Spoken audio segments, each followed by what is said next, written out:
episódio nesse podcast Coffee Pub, esse lugar que eu amo tanto e tenho tanto carinho, tantas recordações, tantos momentos bons. Lembrando que você pode participar sempre com a gente. Deixe o seu depoimento, deixe o seu comentário aqui nesse episódio de hoje. Se você gosta de assuntos interessantes, que tem a ver com questões científicas, que tem a ver com estudo, que tem a ver com região, a gente sempre fala um pouquinho de todos esses assuntos por aqui.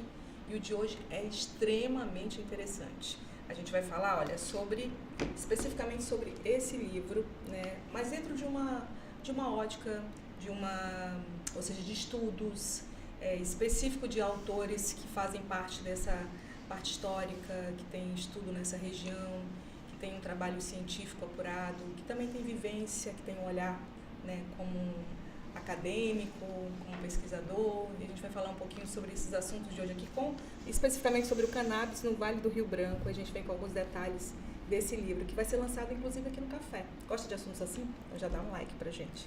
Entende que assuntos assim pode ajudar outras pessoas a compreenderem um pouco mais sobre essa região? Compartilha. E olha, já segue o canal. Se você segue o canal, todas as vezes que a gente entrar com um episódio novo, você vai ser notificado, né, do que a gente fala por aqui, do que acaba de cafezinho a assunto dentro dos episódios do podcast, porque pelo menos um dos meus convidados de hoje, eu já vou olhar aqui para o André aqui, né? Eu não lembro de ter tomado café por aqui, mas com o Reinaldo D'Ambrosio eu sempre tomo um cafezinho por aqui, ele sempre traz informações muito interessantes. Inclusive foi um dos primeiros fregueses da gente aqui na Cafeteria Podcast Coffee Pub. E olha, é isso mesmo, vamos conversar hoje com o Reinaldo D'Ambrosio, do Instituto Nacional de Pesquisa da Amazônia, e André Augusto da Fonseca, da Universidade Estadual de Roraima. E foram os nossos convidados hoje para falar especificamente sobre o livro Cannabis no Vale do Rio Branco, Rotas e Difusão Histórica do Norte da Amazônia. É uma obra literária, acadêmica, que difunde dados históricos, né, dessa planta. E como o próprio Reinaldo colocou em uma das observações que fez, é uma planta, né, e a gente vai ouvir um pouco mais. Sejam muito bem-vindos. Geralmente a gente brinda por aqui de café, mas hoje você não podia tomar café. Hoje não. Você é cafezeiro, né? Muito. Seja muito bem-vindo. Obrigado, Marlete. Eu acho que a gente podia falar dos outros dois colegas também, né?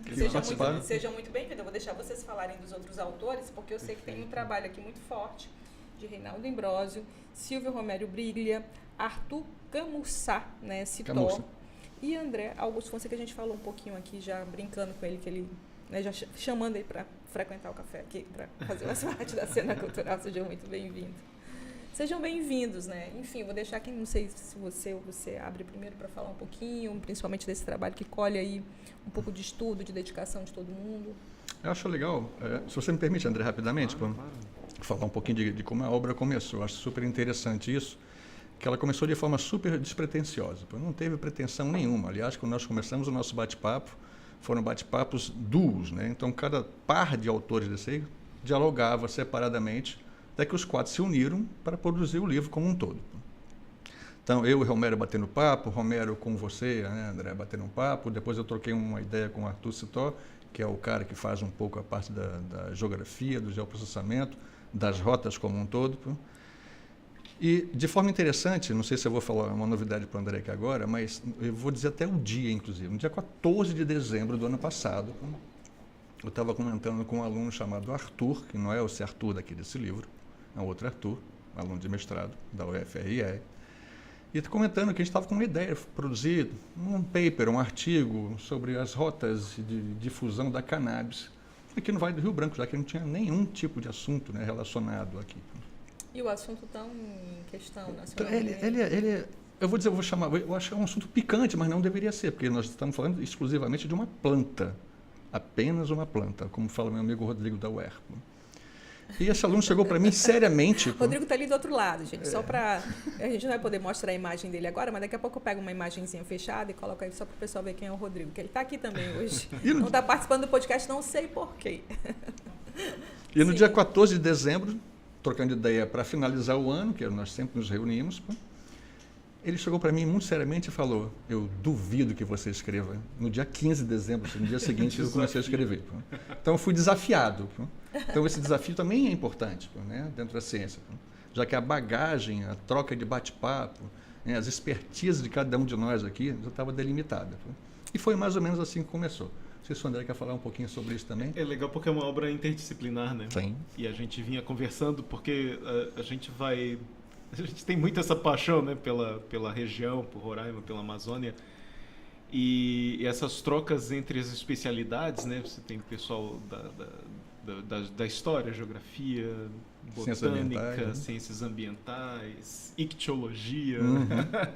E aí sai um livro que é interdisciplinar, isso é muito legal. E há muito tempo eu queria fazer algum trabalho com o Imbrósio, né, com o Reinaldo, que é um destaque aqui. Não é à toa que vai receber agora o título de doutor honoris causa na nossa instituição da UER. Na mesma né? data, praticamente, né? O lançamento do Na livro. sexta-feira. Exato, no mesmíssimo dia 25. A gente vai estar falando um pouquinho sobre ele aqui no podcast Coffee, todo mundo convidado, viu, gente? E a ideia é falar um pouco mais sobre tudo isso, e eu acho que é deixar muito claro para as pessoas, porque eu acho que é tanta fala que não se encaixa dentro de um processo natural, como você mesmo colocou, é uma planta, né? É só uma planta. Eu acho que vale a pena, o André também acho que vale a pena falar um pouquinho também do que nos estimulou antes do Arthur falar do vidro.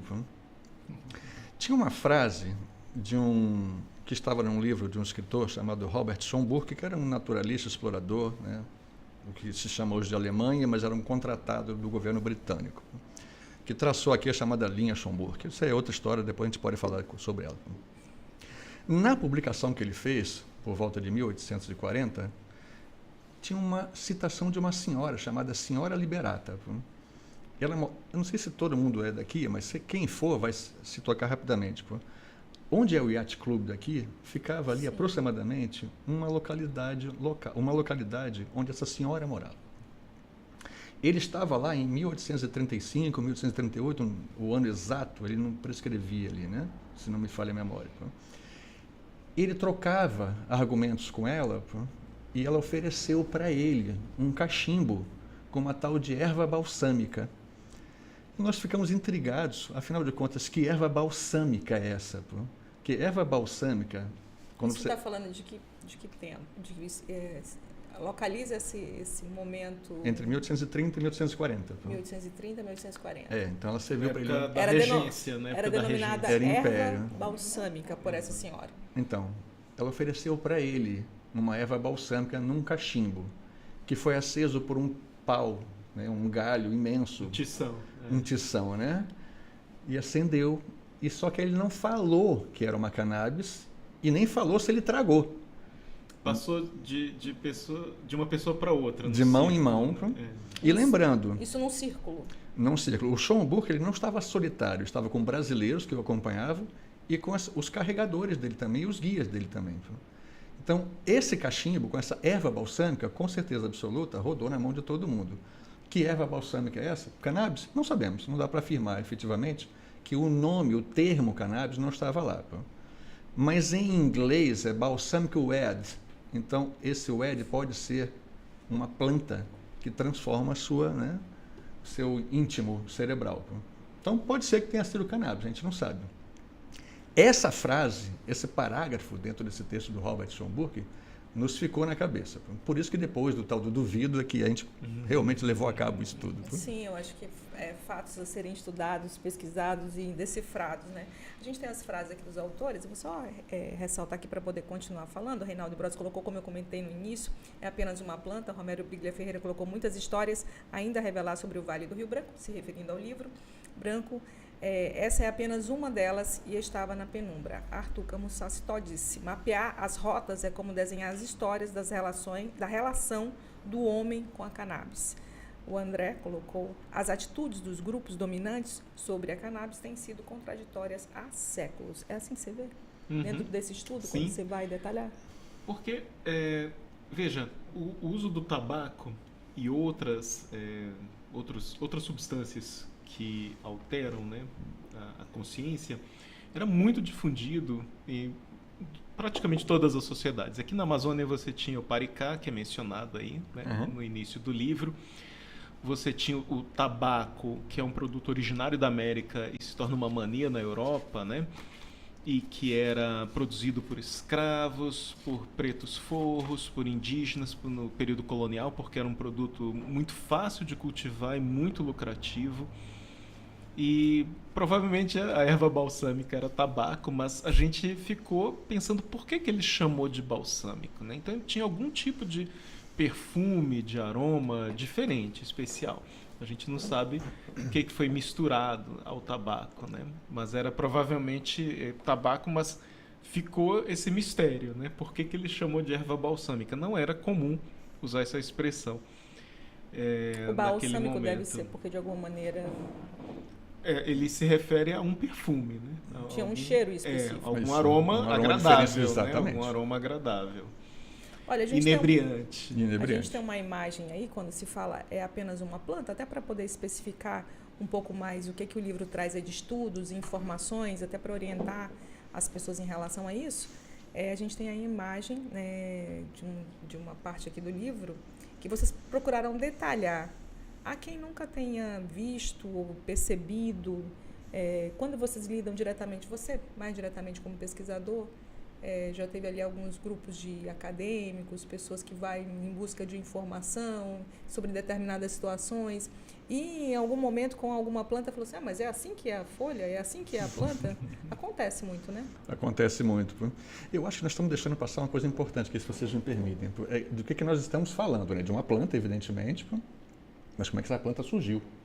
Né? Depois eu entro nesse assunto do que planta é essa, o formato da folha, da flor. Nós estamos falando de cannabis sativa, que literalmente aqui do ponto de vista da rua as pessoas chamam de liamba, de maconha, diamba, toé, ganja, né? Você pode ter um monte de nomes em cima dele. E essa planta ela foi domesticada, ou seja, o ser humano, né, olhou na natureza e tinha alguma coisa que interessava ele, que ele começou a domesticar, começou a plantar perto dele. É disso que nós estamos falando, há 12 mil anos atrás, entre o leste da China e o sudeste asiático. É essa informação que o livro traz, né? É isso. Nesse momento, daí para frente, a rota, né, da cannabis foi do leste asiático até a Europa em menos de 10 mil anos, muito rapidamente. Então, seguiu a rota da seda, então, que são as rotas comerciais. A gente tem, inclusive, um mapa aí, que vai um pouquinho mais para frente, Gustavo. Você vai verificar um mapa aí que ele está se referindo ao próprio livro? Esse mapa que ele tem aí descrito é um mapa do Vale do Rio Branco, que ele tem rotas distintas. Então, ao chegar ali na Europa e na África, o que aconteceu? Os africanos dominaram essa planta literalmente, nos seus ritos. E essa planta, inclusive o termo maconha, né, é um termo angolano. Então ele veio, um quimbundo, né, de Angola, com os escravizados. Há uma dúvida ainda se foram os escravizados que trouxeram nos navios negreiros ou se foi o tráfico negreiro que trouxe a maconha ou a cannabis para a América do Sul, para as Américas. O que se sabe efetivamente que em 1606 já existia no Canadá um cultivo patrocinado pelo governo britânico e francês, na costa do que chamavam de Nova França, hoje é Nova Escócia, né? New Scotland. Então, na costa canadense existia porque era importante como cordoamento de navios. Uma fibra até hoje fantástica. Cabral, para quem não sabe, chegou aqui com um cordame de cannabis. Então, é mesmo? todo o cordoamento e o velame das naus de Cabral eram de cannabis. Então, era só, repetindo, uma planta que foi domesticada 12 mil anos atrás. Todo o sistema ritualístico e xamânico nele envolve um sistema inebriante, aquele que você perde a sua consciência, o afeto, o seu psique. Então, mas daí para frente era, repetindo, dentro de rituais xamânicos. O que as pessoas vivenciaram do final da escravidão até agora é um sistema de racismo estrutural em que coloca lateralmente tudo que é relacionado à escravidão. Então, o que era religiões afro eram proibidas, o candomblé era proibido, as danças de rua eram proibidas, e a cannabis também era proibida. Pode colocar para ilustrar, assim, que ele estava comentando há pouco, ele falou dessa rota aí, porém ele também falou sobre a rota aqui do Vale do Rio Branco, que é esse mapa, ele estava ali com a imagenzinha ali no ponto.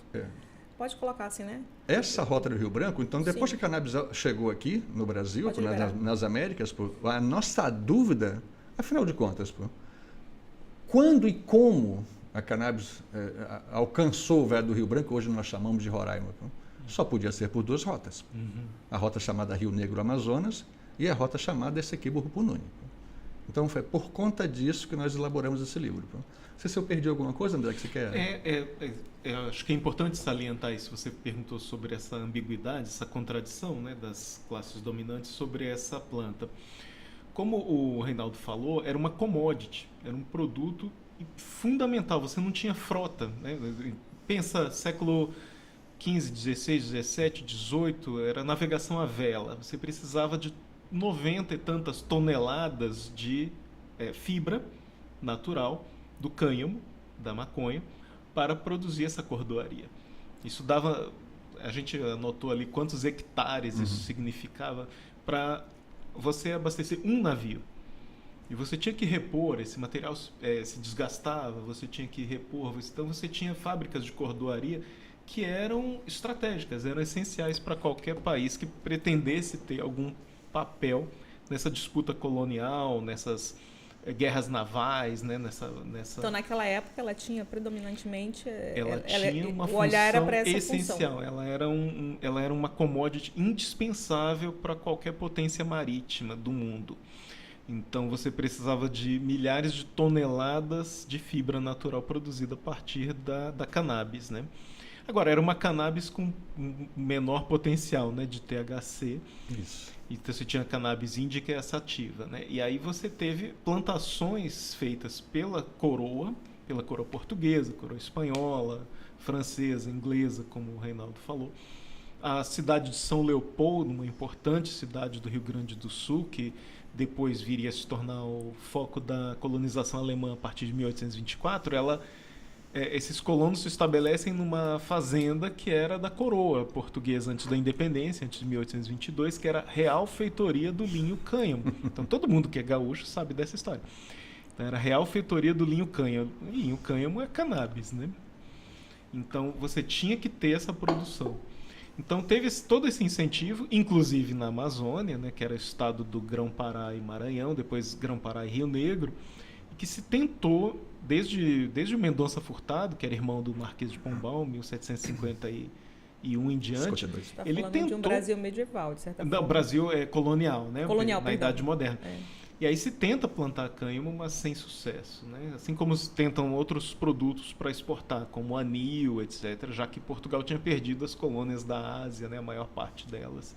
Então a Amazônia entra para a coroa portuguesa como um lugar que poderia potencialmente ter alguns produtos substitutivos, né, para a economia de reexportação portuguesa. A gente estava com a imagem há pouco, que o Ambrosio até pediu para falar um pouquinho mais sobre essa situação de roteiro e história, e como que chega tudo por aqui, com imagens da planta, né? Que tem muita gente que tem dúvida sobre isso, quando ele coloca assim, é apenas uma planta, né? Eu achei muito interessante isso, porque é o que é uma informação nova, há pouco eu não sabia, né? Que em algum momento foi utilizado fibra de cannabis para os navios, enfim, para as embarcações.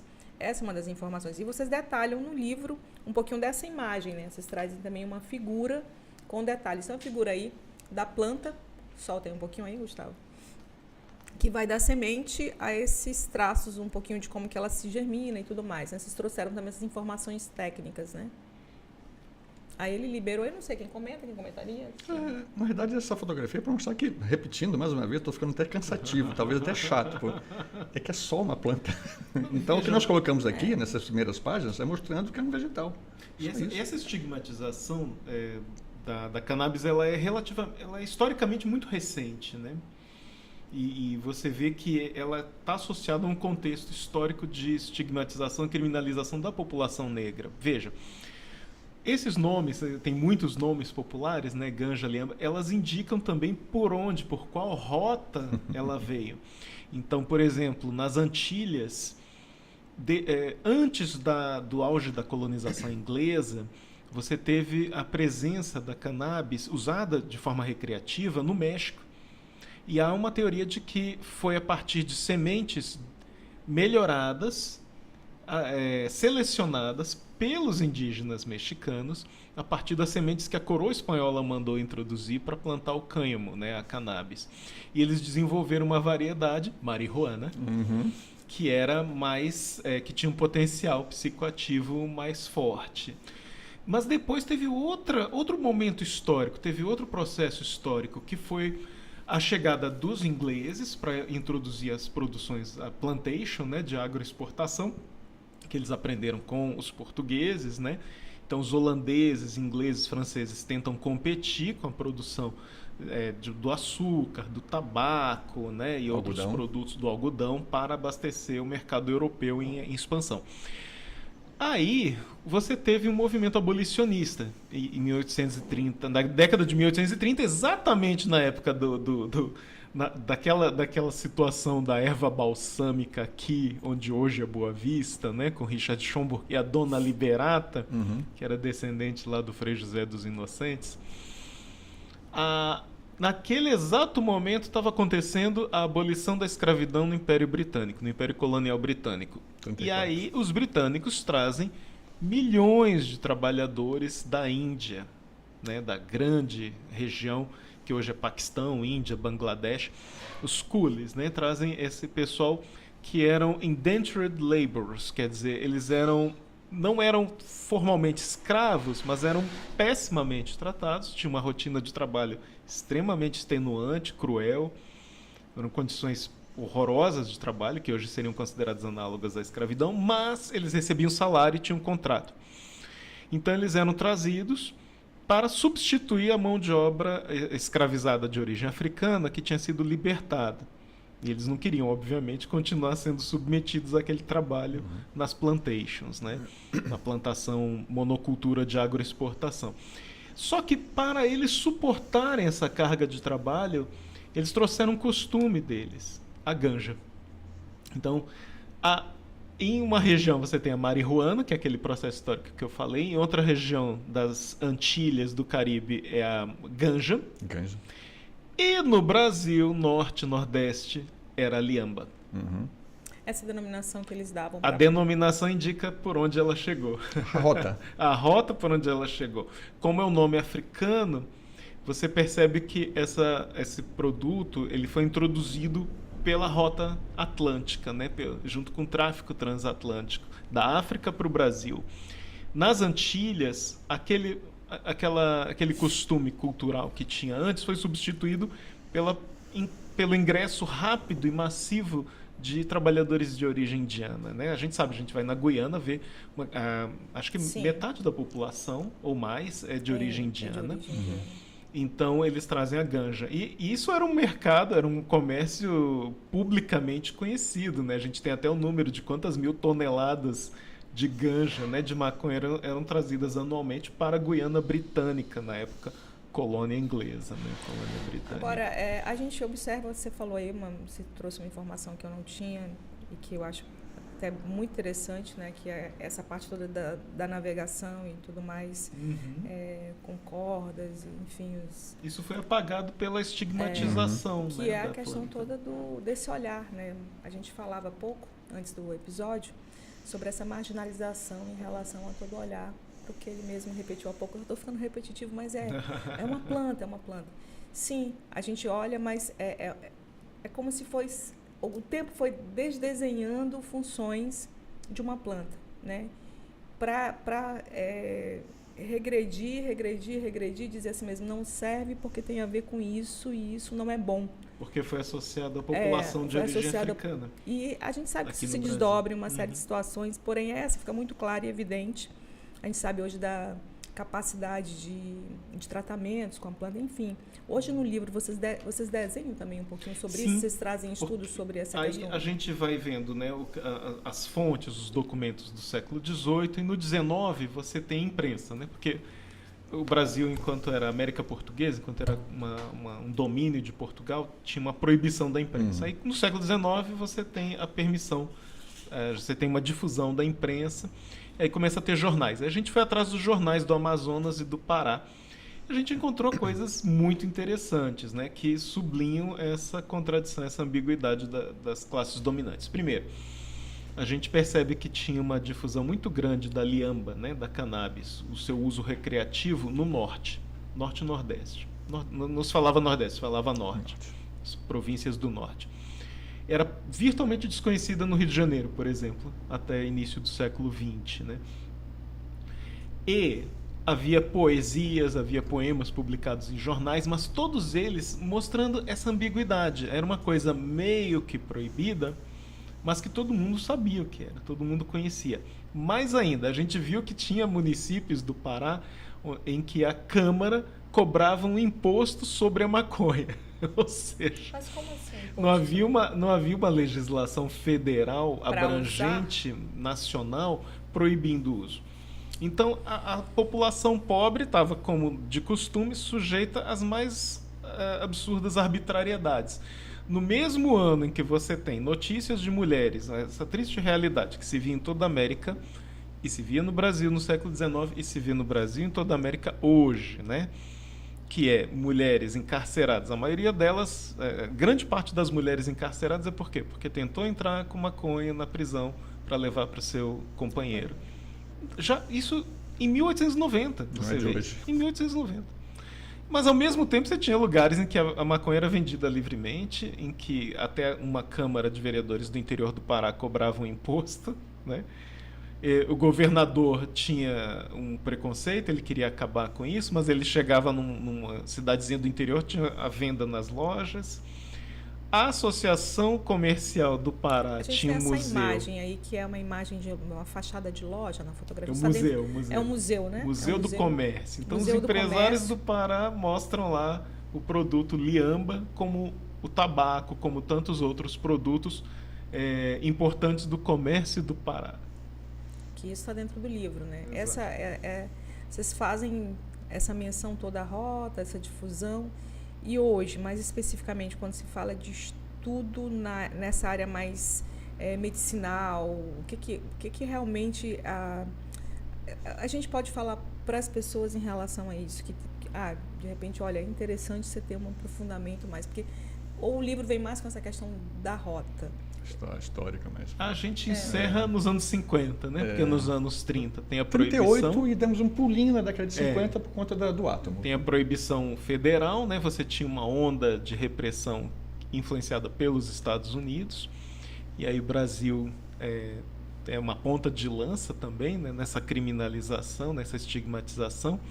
Havia normas municipais anteriores do século XIX, XX, proibindo, mas proibindo no Rio, proibindo em Salvador. Proibindo em Belém, né? Proibindo em Manaus. Uhum. Mas a lei federal é de 38, já é ditadura do Estado Novo, do Vargas, né? E aí você tem, a gente vai e conclui com uma notícia, né, do jornal O Átomo aqui de Boa Vista, em que se sintetizam, né, essa estigmatização. Não, antes dele. Ele chega em 53, é verdade. Ele tem um livro de memórias, mas ele não era jornalista ainda. Eu acho que tem alguma coisa que ele tem participação aí no Ele era um jovem. Acho que deve ser. Ele era muito jovem, né? Mas acho que ele não era jornalista. Na descrição ainda. do livro dele, ele chega de avião, olhando aquela cidadezinha tão pequenininha. Exatamente. Um excelente livro de memórias, muito bem escrito. Gostei muito de ler. Eu emprestei para um aluno, perdi. Eu posso só fazer um complemento nisso que o André falou? Sim, se você me falou permite? do jornal. Não, porque nós estamos falando... O André deu um aspecto geral do que ocorria no que se chama hoje de Guiana, né? Enfim, que era a Guiana Britânica, né? Colônia da Inglaterra.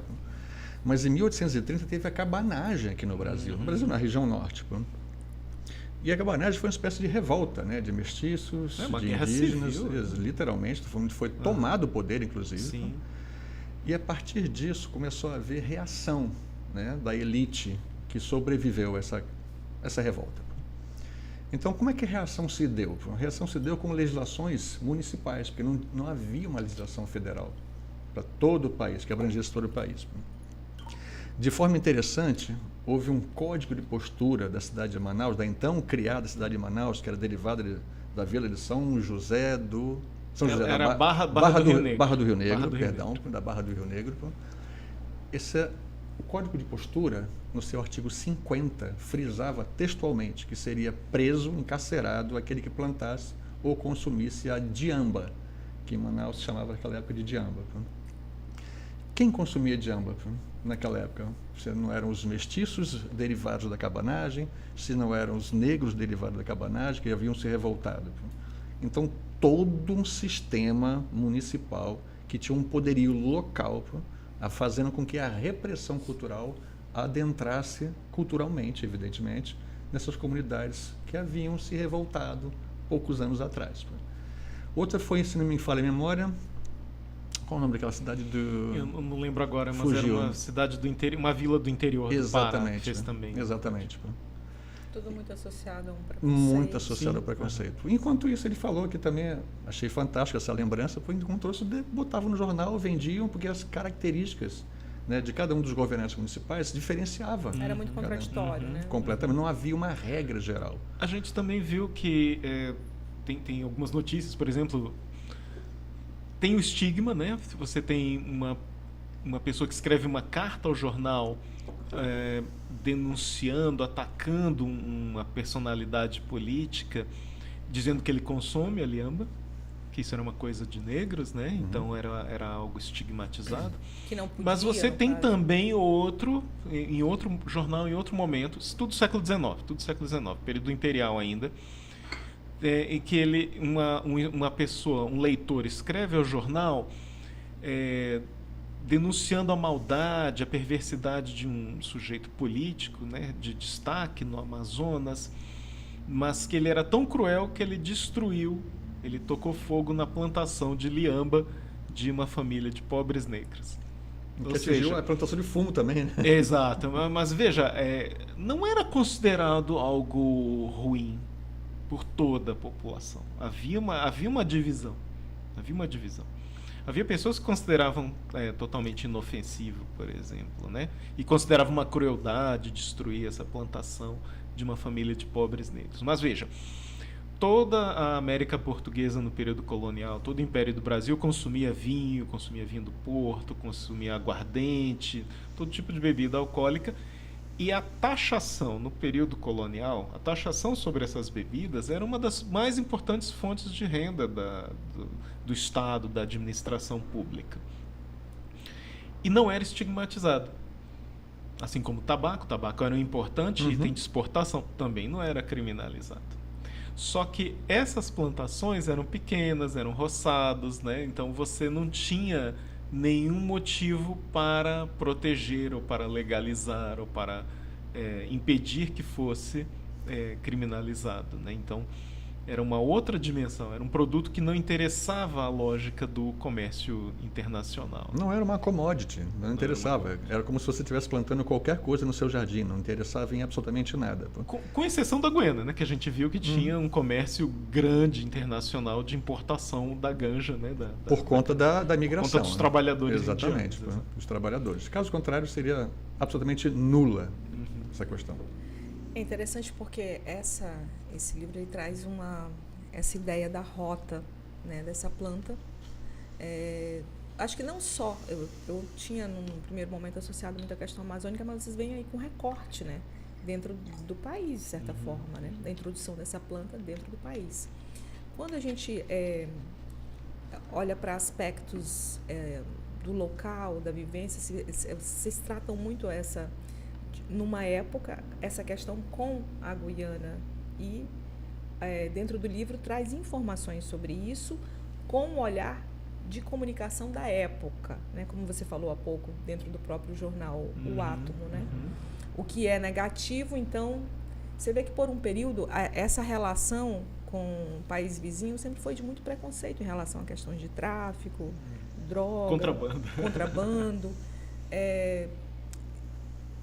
Esse desenho não começou de ontem, né? Tem uma história muito lá atrás de todo esse processo por aqui, né? De vivência no período imperial, o Rio Branco era uma rota de contrabando, né? Muito próspera.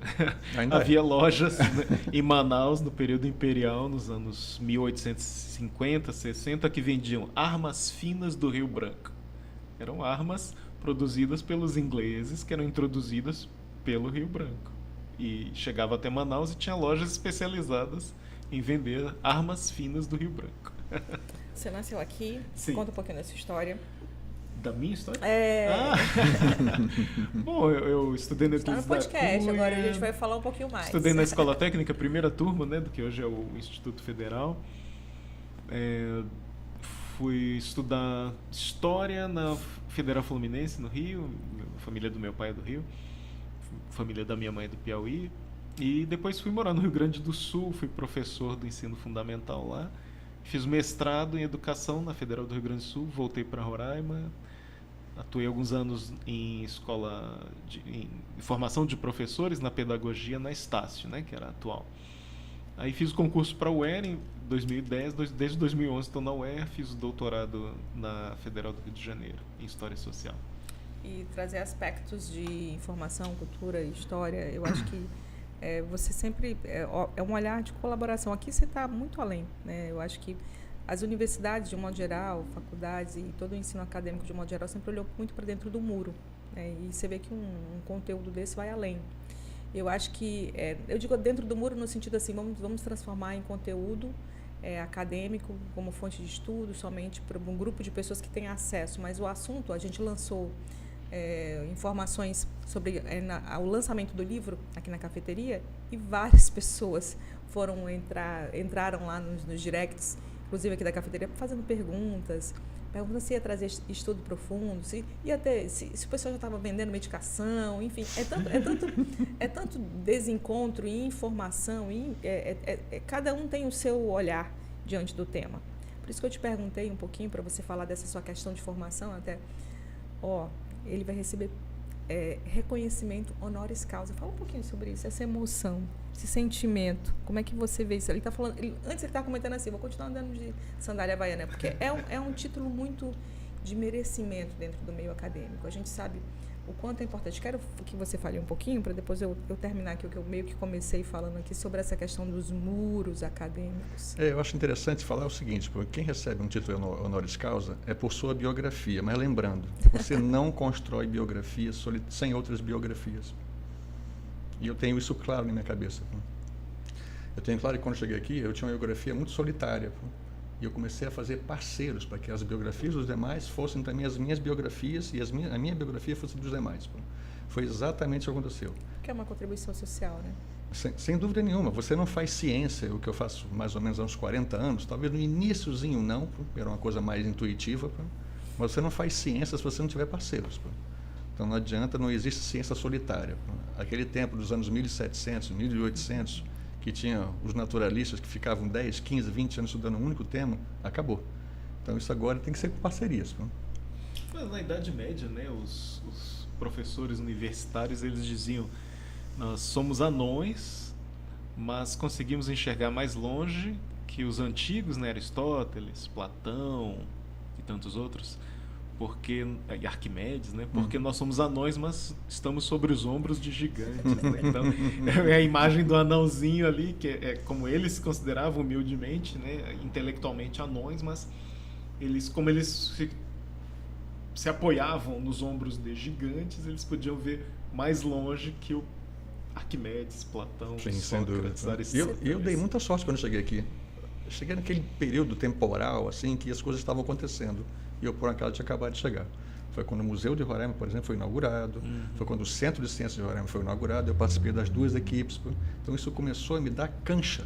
Então, tinham lá colegas, né, homens e mulheres, que me davam apoio, me ensinavam bastante. Então, se você não tem pessoas, que você tem referências... Cheguei com 24 anos de idade, que eu era um jovem. Então, não era um pesquisador formado. Como eu acredito que hoje eu devo ser referência para algumas pessoas.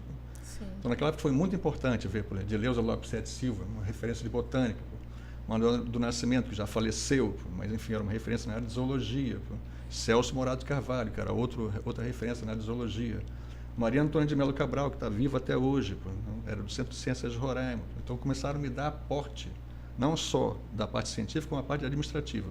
Então, essas biografias se juntaram à minha biografia. Então, eu acho que é tudo isso que nós estamos vendo aqui agora. É uma rede, né? Com certeza. E o Museu Integrado tem a revista científica mais antiga de Roraima, né? Sim, é o boletim verdade. do Museu Integrado. A gente vai colocar na descrição aqui embaixo um pouquinho, né? Eu pedi para ele comentar, André, mas um pouquinho da história, né? Um pouquinho, gente, porque os currículos aqui, né? O negócio, né? Muita história, muita informação no mundo acadêmico, mas assim, um pouquinho a gente vai colocar aí para você ter uma noção da colaboração. Eu acho que a academia, de um modo geral, tem que ter essa visão de colaborar um pouquinho e conversar num diálogo que o público externo consiga acompanhar e entender, principalmente o que está acontecendo no mundo hoje. Tem se falado muito sobre o assunto, né, do quanto essa planta colabora de forma medicinal. Minha mãe, no momento final, nos momentos finais de vida, foi o câncer é uma doença que causa, em algumas situações, muita dor, né? E momentos de tratamento fez uso, né? O próprio Luiz, meu primeiro marido, fez uso. Então, assim, a gente sabe o quanto é importante dar um olhar para uma situação de, tipo, eu acho que é muito fácil você, às vezes, sem entender um assunto, ou sem entender a importância de um assunto, simplesmente marginalizar, né? E a gente sabe quantas vidas, né? Eu tenho alguns amigos que estavam recentemente doentes, o quanto tem uma importância por trás de tudo isso. É óbvio que o livro não traz, é como eles falaram, pararam na década de 50, que eu já fiquei assim, nossa, uma pena, tomara que tenha um capítulo 2, aí, um 3 e um 4, porque a gente sabe o quanto precisa ser discutido, o quanto precisa ser analisado, o quanto precisa ser difundido, para com que as pessoas tenham uma noção exata da importância de assuntos assim. Então, a gente está falando de, como ele comentou, que a gente brincou aqui algumas vezes, cannabis, uma planta, sim, mas que tem uma importância imensa nessa esfera, não só da difusão, da história. E hoje eu queria ouvir também vocês assim, em relação a essa questão toda de vivência, porque a gente sabe que quando você produz um material assim, gera inúmeros comentários. Como é que é no meio local? Ele virou para mim, quando ele sentou aqui, e falou assim, no meu universo é muito tranquilo, né? E eu quero que você fale o que você falou aqui. No meu universo é muito tranquilo, até porque para algumas pessoas... Despertou interesse. Você fala sobre os muros da academia, né? Então está disponibilizado no site da editora da UER, gratuitamente. Já teve mais de 1000 downloads. Nossa. Ah, sim. E aqui a pergunta foi justamente essa. Vai ter disponibilidade no dia aqui. Não sei se vocês vão trazer obras. Sim. O físico, né? A parte física, sim. Impressa. Era física também. Vai estar disponível aqui. Vai estar disponível no fisicamente. formato eletrônico, ele já está disponível no site da UER e na Amazon. Porque é isso que a gente estava meio comentando aqui no início. Às vezes as pessoas vêm com informação... Porque a pergunta que não queria calar lá nos directs da rede social era assim... mas é sobre o que exatamente? É a planta que está sendo plantada aqui? Eu falei, não, gente, tem que ler, tem que baixar, tem que ler, tem que conversar, tem que vir participar, tem que perguntar, né? Tem que se inteirar um pouco mais sobre o assunto. E a ideia dessa conversa aqui é justamente sobre isso, deixar o mais claro possível para você o que você vai encontrar nessa obra. E eu considero, eu falei brincando aqui, mas acho que é isso mesmo, é válido o capítulo 1, o 2, o 3, o 4, o 5, porque é um assunto que merece estudo, que merece orientação e principalmente desmistificar, porque por trás de tudo que foi falado aqui que a gente ouviu, vem um preconceito fortíssimo, né? Um racismo fortíssimo. A gente que às vezes comenta alguns assuntos específicos, e eu nunca me esqueço de uma cena, uma vez eu até acho que comentei isso contigo aqui no café, uma pessoa entrou aqui por essa porta e falou assim mesmo, e o que Marielle, a gente tem um pôster bonito da Nina Simone na parede aqui, o que Marielle faz na parede aí? Tipo, transformou a questão toda numa situação que não tinha nada a ver e que ótimo, que parece com Marielle também, mas a ideia era só um pôster da Nina Simone. Naquele momento a pessoa já queria criar uma outra situação, porque os links dentro de algumas situações começam de maneira, eu quero criar uma cena aqui para tirar isso, ou para colocar aquilo, ou para dizer que aquele lugar não é assim, ou que é assado. Enfim, são situações que vão se desenhando para com que as pessoas criem um ambiente que, ótimo, parece com Marielle, tá bom, mas não era, é a Nina mesmo, é a Nina Simone. Que foi uma grande lutadora antirracista, né? Do outro lado ali a gente tem o Zé Pilintra, eu disse, olha, era o Cartola, mas até mas assim, enfim. Tá valendo, né? Você viu o Zé Pilintra, tá bom. Então é religioso aqui? Eu disse, olha, você viu dessa maneira? Porque assim, você fica meio que sem entender, mas eu acho que a gente vale você abrir alguns assuntos para que as pessoas compreendam, entendam, pelo menos do que a gente está falando, no sentido de... E lembrando, a gente não está falando, não está estimulando ninguém a fazer nada com a cannabis, a gente só está relatando o que aconteceu, absolutamente mais nada além disso. É um sistema histórico de apresentação dos fatos, mais nada além disso. Outra coisa importante, se você me permite rapidamente, tudo que é proibido cria um comércio paralelo gigantesco. Quando você olha para a história americana no início do século passado, quando proibiram o uísque, criou o maior comércio, o maior contrabando de uísque de toda a história americana. Poucos anos depois liberaram o uísque porque não fazia mais sentido. O que acontece com a cannabis hoje em dia? A cannabis movimenta um comércio gigantesco no Brasil inteiro, no todo o planeta, de um comércio legal de uma planta. literalmente, em relação a isso. Então, talvez fosse interessante daqui para frente, não só por conta desse livro, mas por conta de uma série de estudos. Vou citar aqui o Siddhartha Ribeiro, que é um psiquiatra, biólogo também, se não me falha a memória. É neurocientista. Neurocientista, né?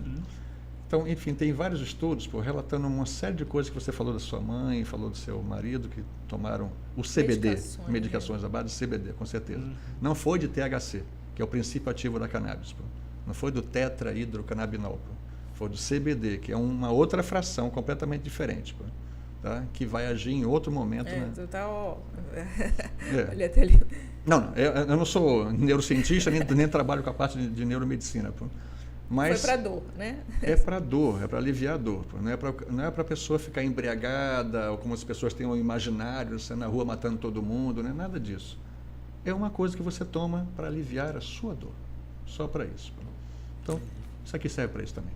Eu acho que quando eu falo assim que vem 1, 2 ou 3, é justamente para estimular. De repente começou por aqui, né? Por esse grupo, né? Mas é uma fonte, como você estava falando sobre a questão bibliográfica, né? As fontes, todas a socialização, acho que trabalhar em conjunto, deixar ali, tem algo assim que começou. Esse é o primeiro, né?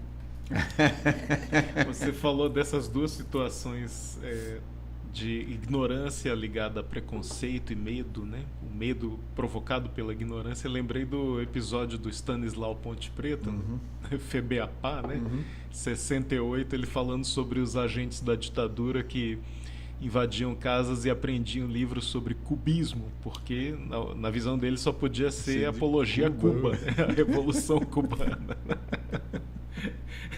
Pois é. Quantas pessoas, né, desses grupos mais radicalizados sabem quem foi Nina Simone? Né? Complexo. E quantos um dia vão poder apreciar a música, né, o canto de Nina Simone? Eu não acho que a gente tem que ser obrigado a saber tudo, mas a gente tem que pelo menos respeitar a opinião de quem está. São pessoas que estão fechadas, né, à aprendizagem, estão fechadas a conhecer e poder usufruir dos bens culturais, né, que a gente deveria ter acesso, né? Mas outra coisa também, eu acho que também erro é nosso também. Por exemplo, nós temos novas ferramentas hoje em dia que, por exemplo, na minha época jamais existiria um podcast com microfone. Não, agora depois do Instagram, né? Então, essas ferramentas foram entrando e nós que trabalhamos na academia fomos simplesmente deixando, deixa para lá, não interessa, isso deve ser coisa de gente mais jovem. Só que as pessoas foram se apoderando e foram construindo um nível de conhecimento, entre aspas, que não existe na realidade, baseado em opinião e não em fatos. Então nós agora que nós estamos nos apoderando dessas ferramentas, do Instagram, falei aqui um pouco antes para você que o Facebook, Instagram... Mas agora temos o Insta Imbrose. Porque é inacreditável como é que você atinge rapidamente 2.000 pessoas. Eu dentro de sala de aula, eu atingo no máximo 15. Então, que nível de conhecimento, né, que eu quero passar, ou pelo menos a quantidade de pessoas que eu quero atingir. Então é bem diferente. Então essas ferramentas eu acho muito importantes. Caem como uma luva hoje em dia. Lembrando, estou entrando nelas agora porque não me vi mais longe delas. Sim. Caso contrário, ficava limitado Você é no meu universo. necessário nelas. Eu acho que o seu estudo e todo o teu conhecimento tem que estar nelas. De alguma maneira, as pessoas precisam dessa colaboração. Porque é isso, a gente não sabe tudo o tempo todo. Se a gente fosse falar tecnicamente de algumas situações que ocorreram aqui, os dois também... A gente tem que lembrar também que essas então, redes... assim, essas redes são negócios, né? Elas não são espaços públicos igualitários. Então, você tem uma imensa desigualdade. Você tem, comprovadamente, né? Nós já temos muita informação, muitos estudos que provam que os donos dessas redes, Facebook, Instagram, etc., e Twitter, né? Está mais claro do que nunca, agora está mais escancarado do que nunca. Eles direcionam, eles têm um algoritmo que favorece determinadas tendências, determinadas correntes, né? E tem o poder do dinheiro, né? Que nós não temos, né? Então, você tem grupos extremistas que têm um império de comunicação na internet, que tem milhões de reais para colocar os resultados de busca em primeiro lugar, para movimentar a ideologia, né? Exatamente. São grupos de doutrinação mesmo, né? Olha, então, não são neutras essas redes, né? Para fazer uma chamada para você importante de que no dia 25, a partir das 19 horas, a gente vai estar com esses autores por aqui, na Cafeteria Podcast Coffee Pub, né, para falar um pouquinho mais, meio roda de conversa mesmo, vai abrir para falar um pouquinho, cada um vai falar da sua experiência, do pouco que deixou claro assim, de conteúdo e pesquisa dentro desse livro, né, que eu daqui meio que dando uma atiçada para ser o primeiro mesmo, né, de outros que possam vir por aí. E a gente sabe que precisa sim, precisa de estudo. De repente você traz uma informação de que uma planta como essa, numa época X, tinha um outro papel, né? Estava lá na navegação, enfim, entre outras situações. Até um tempo atrás, algumas pessoas não associavam o termo científico, canabidiol, cannabis, enfim, à maconha. Então, agora já se fala abertamente sobre isso. Então, são N situações que a gente vai ouvindo, escutando as pessoas em cada conversa, entrevista, reportagem, visão popular, com as pessoas na rua. A gente recebe ressonância de todas as formas e eu acho que a educação, o conteúdo, a informação, o conhecimento precisa chegar cada vez mais nas pessoas. E é muito importante a gente desmistificar algumas fake news, né? Várias fake news. Algumas fake news que se soltam por aí, né? E que a gente sabe que o científico precisa, a pesquisa precisa chegar em todas as formas de comunicação, principalmente nas redes sociais, em podcasts, em twitters, em que tiver de Instagram e grupos de WhatsApp, para com que as coisas fiquem mais claras, né? Vou deixar aí aberto para você fazer suas considerações. No dia 25 também, antes, né, mais cedo, às 14 horas, o Reinaldo estará lá na UER para falar sobre a importância do INPA, né, sobre a trajetória do Instituto Nacional de Pesquisa da Amazônia, que é um centro de referência internacional, né, de prestígio internacional. Sim. De pesquisa aqui na região. Tem tantos estudos, né? Tanta tem a base. minha idade aqui, 40 anos. Eu acho, você está cara de 30 e poucos. Não, a minha idade aqui, o INPA de Roraima tem 40 anos aqui também. Eu estou brincando, você está com cara de 30 e poucos, só para reduzir. Agora, o INPA foi criado nos anos 50, né? O INPA foi criado em 1952. 52. Né? E eu vou explicar isso lá também. Beleza. Então, um pouquinho mais cedo vai ser o INPA, mas também no mesmo dia... A celebração da outorga do título de doutor honoris causa do Reinaldo, merecidamente. Parabéns para você. Obrigado. Pela sua colaboração, sua contribuição por aqui. A gente sabe a importância, eu acho que da pesquisa, do estudo. Ele falou assim para mim, a gente já conversou algumas vezes, às vezes não diretamente, né, porque a gente estava no estúdio esperando uma notícia, uma informação, uma matéria, mas como fontes para jornalistas inúmeras vezes. E que ele fez uma observação aqui, que eu vou comentar aqui. Gente, tem muito estudo para falar só de fumaça. Aqueles que geralmente... sempre num determinado período do ano. A gente tem um período aqui, a gente tem um período das queimadas. É sempre no período Obrigada, André, também, pela sua passagem por aqui com a gente. Retorne outras vezes. Vamos falar sobre outros assuntos por aqui. Tá ótimo. Muito rapidinho. E eu acho que tem muito para ser falado, né, para ser dito em relação a essa região e principalmente sobre outros assuntos que você achar pertinente, traz para a gente aqui. Maravilha. Tomando um cafezinho e a gente bate um papo. Tá ótimo. Olha, esse foi o episódio que falou especificamente sobre o dia 25. A gente vai estar com o lançamento do livro, mas o assunto fica aí, né? Compartilha. Eu acho que o mais importante de tudo é a difusão, é a rota desse estudo com esse olhar, né? Com esse olhar de pesquisadores, estudiosos sobre essa região, que trouxeram informações sobre isso neste livro para você. Especificamente, estamos falando do cannabis, no Vale do Rio Branco, que é esse livro aqui. E toda vez que eu termino o episódio, o Gustavo fala assim, mãe, lembra o que foi o assunto todo? Então, olha, foi especificamente sobre esse livro, né? Então, acho que mais que isso, já está aí. Compartilha, segue o canal. Até o próximo episódio.